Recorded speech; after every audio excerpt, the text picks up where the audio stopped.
வாங்க வடைக்கறி ரெசிபி எப்படி ரெடி பண்ணுறேன்னு பார்க்க போகலாமா? நான் ஒரு பவுல் கடலைப்பருப்பை ஒரு 5 மணி நேரம் கிட்ட ஊற வச்சுக்கிறேன்.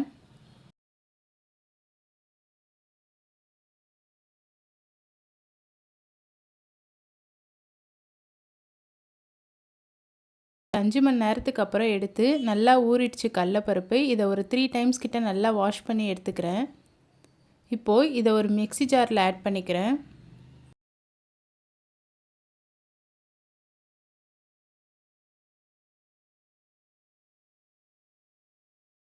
இந்த கடலைப்பருப்புக்கு தேவையான அளவுக்கு காரத்துக்கு காஞ்ச மிளகாவும் உரிக்காத பூண்டு பல் ஒரு 3 ஆட் பண்ணிக்கிறேன்.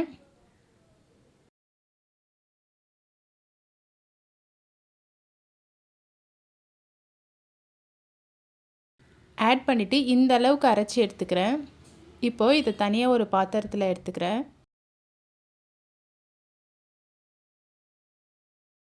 வாணலில் எண்ணெயை நல்லா சூடு பண்ணிக்கிறேன்.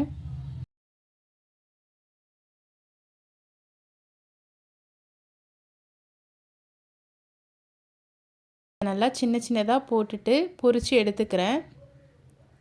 ரொம்ப மொறுமொறுன்னு தேவையில்ல, உள்ளார இருக்கிறது வெந்திருந்தால் மட்டும் போதும். அந்த ஸ்டேஜில் எடுத்துக்கிறேன்.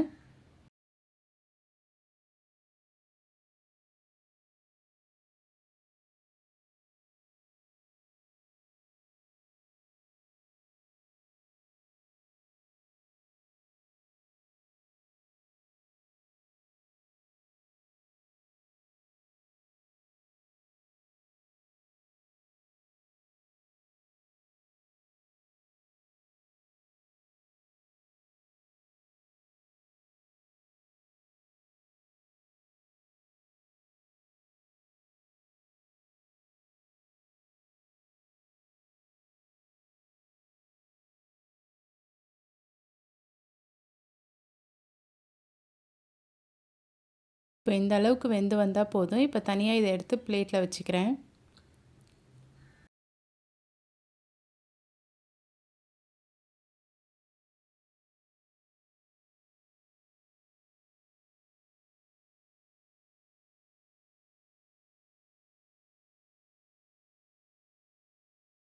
இப்போது பேலன்ஸ் இருக்க மாவு எல்லாத்தையும் இதே மாதிரியே பொரித்து எடுத்துக்கிட்டேன்.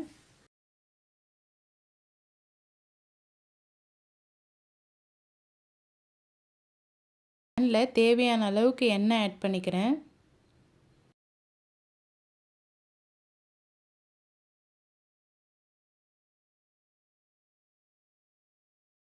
எண்ணெய் நல்லா காஞ்சதுக்கப்புறம் ஸ்பைசஸ் எல்லாம் ஆட் பண்ணிக்கிறேன்.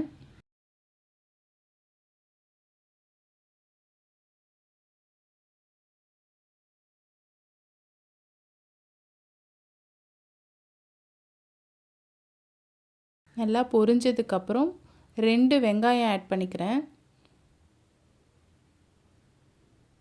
வெங்காயத்தையும் நல்லா வதக்கி எடுத்துக்கிறேன்.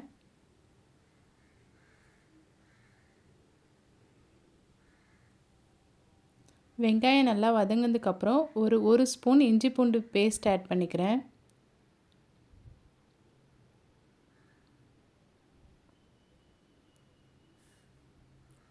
கருவேப்பிலை ஆட் பண்ணிக்கிறேன். 2 பச்சை மிளகாய் ஆட் பண்ணிக்கிறேன்.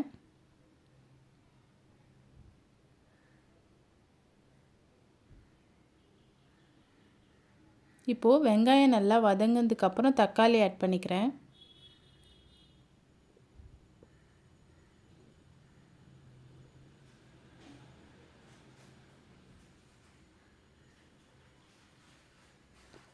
புதினா கட் பண்ணி ஆட் பண்ணிக்கிறேன்.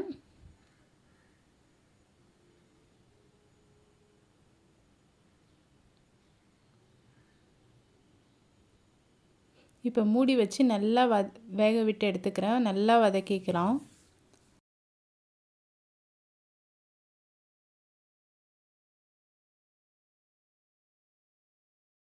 பொரிச்சு வச்சுருந்தா உதிர்த்து எடுத்துக்கலாம்.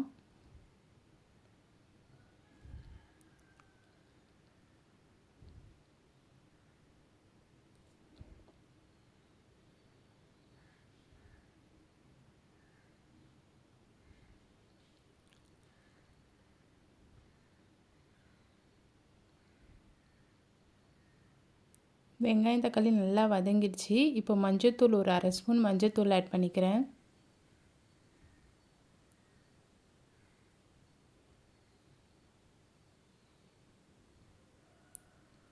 கரம் மசாலா 1 ஸ்பூன் ஆட் பண்ணிக்கிறேன். கார மிளகாத்தூள் 2 ஸ்பூன் ஆட் பண்ணிக்கிறேன். குழம்பு மிளகாய் தூள் 1 ஸ்பூன் ஆட் பண்ணிக்கிறேன். ஆட் பண்ணிவிட்டு நல்லா பச்சை வாசனை போகிற அளவுக்கு நல்லா வதக்கிக்கிறேன்.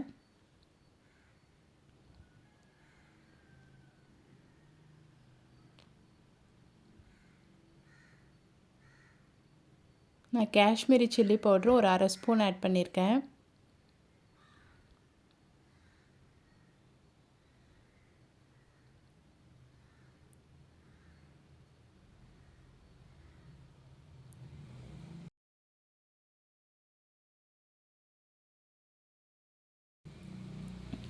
தேவையான அளவுக்கு உப்பு ஆட் பண்ணிக்கிறேன். இப்போது மசாலாவோட பச்சை வாசனை எல்லாம் போயிடுச்சு. இப்போ நம்மளுக்கு எந்த அளவுக்கு தேவையான அளவுக்கு தண்ணி வேணுமோ அந்த அளவுக்கு தண்ணி ஆட் பண்ணிக்கிறேன்.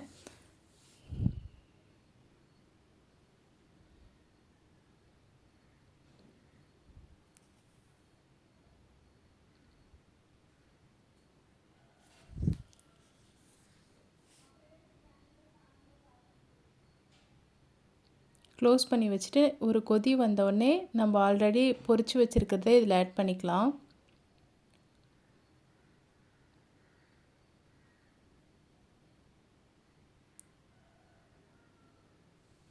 இப்போ நல்லா கொதி வந்துடுச்சு. இப்போ இதில் ஆட் பண்ணிக்கலாம்.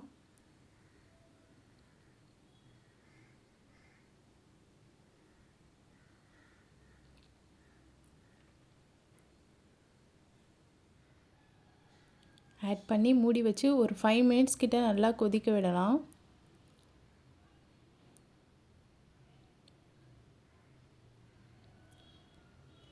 நடுநடுவில் கிளறி விட்டுக்கலாம் ஓப்பன் பண்ணிவிட்டு.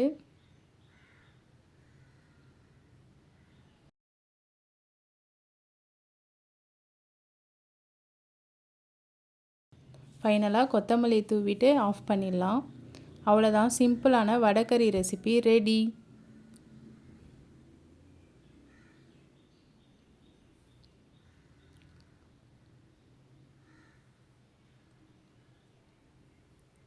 இப்போது வடைக்கறி காம்பினேஷனான இட்லியும் ஊற்றி எடுத்துக்கலாம்.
நீங்களும் இந்த வடைக்கறி ரெசிபியை ட்ரை பண்ணி பாருங்கள். ட்ரை பண்ணி பார்த்துட்டு எப்படி இருந்துச்சுன்னு மறக்காமல் கமெண்ட் பண்ணுங்கள். என்னோடய ரெசிபிஸ் எல்லாம் உங்களுக்கு பிடிச்சிருந்தா என் சேனலை ஃபாலோ பண்ணிக்கோங்க. லைக் பண்ணுங்கள், ஷேர் பண்ணுங்கள், சப்ஸ்கிரைப் பண்ணிக்கோங்க. நெக்ஸ்ட் வீடியோவில் பார்க்கலாமா? பாய்.